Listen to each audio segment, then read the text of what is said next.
तो आज बहुपद का क्लास है और बहुपद ये क्लास 10th के लिए ही है। VBA स्पेशल चार्ट में दिए हैं ये घातों के हिसाब से बहुपद के प्रकार को। आप बहुपद के प्रकार को देख सकते हैं, इधर लिखा गया है ये व्यापक रूप, मानक रूप जिसको सामान्य रूप भी कहते हैं, शून्यकों की संख्या, मूल्यों की संख्या को दर्शाया है, अधिकतम घात है ये, ग्राफ में नाम है ये। बहुपद के प्रकार घातों के हिसाब से अभी हम देख रहे हैं, एक स्पेशल चार्ट में दे दिया गया है। सबसे ज़्यादा ऑब्जेक्टिव क्वेश्चन पूछे जाते हैं, 1 नंबर का क्वेश्चन पूछा जाता है इससे।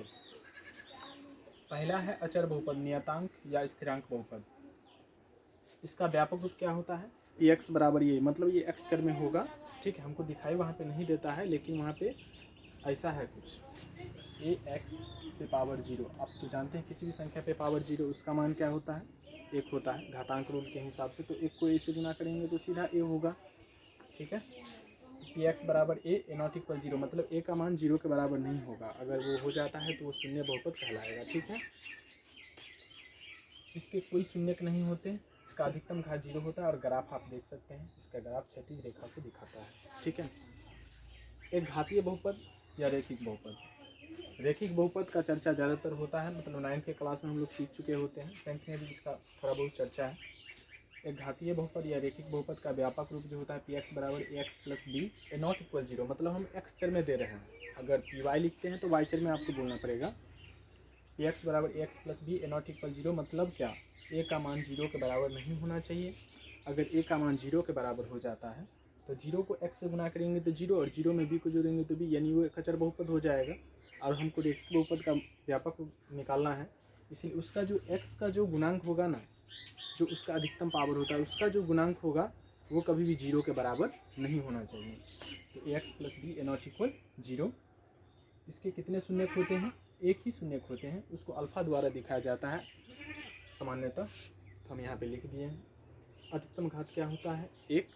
इसके ग्राफ एवं नाम देखिए, ग्राफ इसका क्या होता है? एक सरल रेखा को ये भी दिखाता है। तो आप अचर बहुपद और रैखिक बहुपद के ग्राफ को सरल रेखा बोल सकते हैं, लेकिन हाँ, कंडीशन जब क्षैतिज रेखा और तिरछी रेखा की बात की जाए तो क्षैतिज रेखा अचर बहुपद को दिखाता है और तिरछी रेखा जो है रैखिक बहुपद को दिखाता है, ठीक है। द्विघात बहुपद के बारे में जान लीजिए। द्विघात बहुपद क्या है? तो 2 घात वाले बहुपद को द्विघात बहुपद कहते हैं, और इसकी जानकारी क्लास 10th में बहुत ज़्यादा है। क्लास 10th में द्विघात बहुपद, त्रिघात बहुपद के बारे में बहुत ढंग से जाना पड़ता है, क्योंकि इससे ज़्यादातर क्वेश्चन उठता है। इसका व्यापक रूप आपको याद रखना पड़ेगा, क्योंकि व्यापक रूप आप देखिए 2012 से आप क्वेश्चन बैंक उठाइएगा तो 2-4 बार इसका व्यापक रूप पूछा हुआ है, ठीक है ना। तो px बराबर ax square plus bx plus c A not equal 0, यानी इसका जो अधिकतम घात है, अधिकतम घात इसका क्या है? x का मतलब x का पावर 2, यानी यही है अधिकतम घात।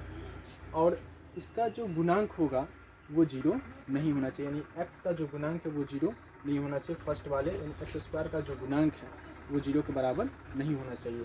ए नॉट इक्वल 0।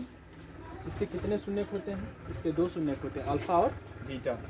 इसका अधिकतम घात क्या होता है? 2, यानी इसमें इसका जो अधिकतम पावर होता है, या चाहे द्विघात बहुपद का घात पूछा जाए तो आप सीधा बोलिएगा 2, ठीक है। ग्राफ में नाम देखिए, ग्राफ इसका होता है, इसको परवलय बोला जाता है। ये नीचे की ओर भी खुलता है, ऊपर की ओर भी खुलता है।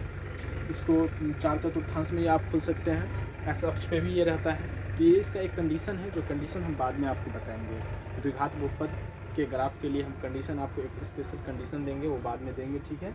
अभी आप जान लो द्विघात बहुपद का ग्राफ कैसा होता है, परवलयकार या परवलय। त्रिघात बहुपद, त्रिघात बहुपद इसका व्यापक रूप हो गया ax³ plus bx² plus cx plus d A not equal 0। इसके कितने शून्यक होते हैं? इसके कितने शून्यक होते हैं? इसके 3 शून्यक होते हैं, अल्फा, बीटा और गामा।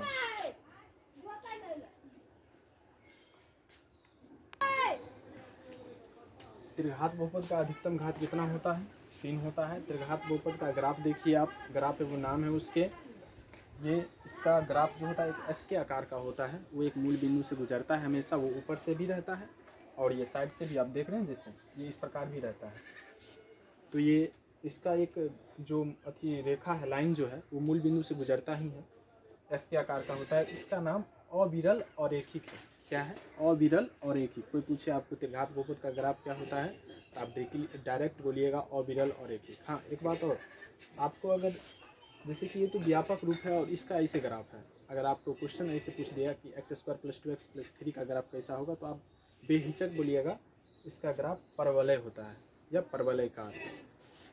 और त्रिघात बहुपद का ऐसे कुछ दे दे उदाहरण, जैसे कि x³ + 9x² + 6x + 8 का ग्राफ कैसा होगा, तो आप क्लियर बोलिएगा अविरल और रैखिक, ये आपको याद रखना पड़ेगा। ठीक है, अब यहाँ पे देखिए द्विघात बहुपद इसे आप याद रखेंगे। ठीक है, यदि द्विघात बहुपद ax² + bx + c के दो शून्यक अल्फा और बीटा हो, तब शून्यकों का योग क्या होता है, -x का गुणांक बटे x² का गुणांक, -x का गुणांक बटे x² का गुणांक, ये इसका एक फार्मूला होता है।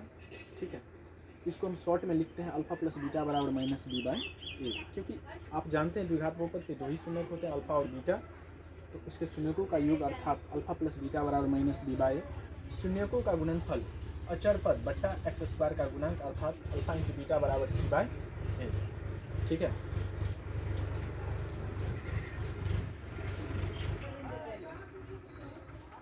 अब देखिए ये द्विघात बहुपद ax² + bx + c के दो शून्यक अल्फा और बीटा हो, तब द्विघात बहुपद का सूत्र क्या बनता है आपको, px बराबर x² - alpha + beta × x + alpha × beta.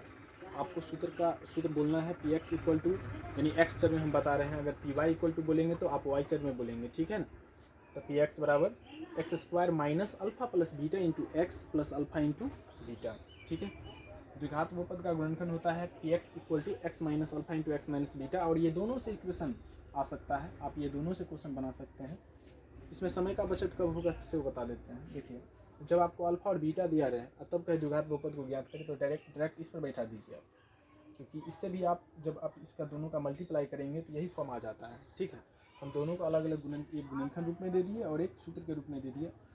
कभी कभी क्वेश्चन में ऐसे दिया जाता है कि शून्यकों का योग और शून्यकों का गुणनफल दिया गया है, शून्यकों का योग और गुणनफल जब दिया रहे तो आप इस सूत्र का प्रयोग करें, नहीं तो आप गुणनखंड से भी चल सकते हैं। VVI पॉइंट, इसमें हम बहुत सारे पॉइंट देने वाले थे, तो इसको मिटाकर हम दूसरा पॉइंट भी लिखेंगे। सबसे पहले ये पॉइंट को देख लीजिए, द्विघात बहुपद का अधिकतम घात 2 होता है। अब द्विघात बहुपद को हम ज़्यादा फोकस किए हैं क्योंकि रैखिक बहुपद के बारे में आप 9th में पढ़ चुके होते हैं, और ज़्यादा आपको जानना होगा तो आप कोचिंग ज्वाइन करना ही होगा आपको। द्विघात बहुपद का अधिकतम घात 2 होता है। दो घात वाले बहुपद को द्विघात बहुपद कहते हैं। द्विघात बहुपद में मूलों या शून्यकों की संख्या 2 होती है। द्विघात बहुपद का ग्राफ परवलय होता है। द्विघात बहुपद ax² + bx + c का ग्राफ परवलय या परवलयकार होता है। यदि ax² + bx + c में a > 0, कहने का मतलब जब a का मान 0 से बड़ा हो, जब a का मान 0 से बड़ा हो तो ग्राफ का मुंह ऊपर की ओर खुलेगा। आप इस चीज़ को थोड़ा समझ लीजिए। मान लीजिए कि ये ग्राफ है, ऊपर की ओर खुलने का मतलब हो गया कि ऐसा मुंह ऊपर की ओर देख रहे हैं, इसमें a > 0 होगा, a का मान 0 से बड़ा होगा। तो चलिए इसमें हम ग्राफ पर हम एक स्पेशल केस आपको देने वाले हैं। ठीक है, और वो स्पेशल केस हम नेक्स्ट वीडियो में बताएंगे। ये छोटा सा बनाए हैं आप लोगों के लिए, और ये लॉकडाउन में हम ऐसा बनाए हैं। तो ये वीडियो आपको कैसा लगा, और हम चाहते हैं कि इसके माध्यम से आप लोग थोड़ा बहुत तैयारी कर लें। धन्यवाद।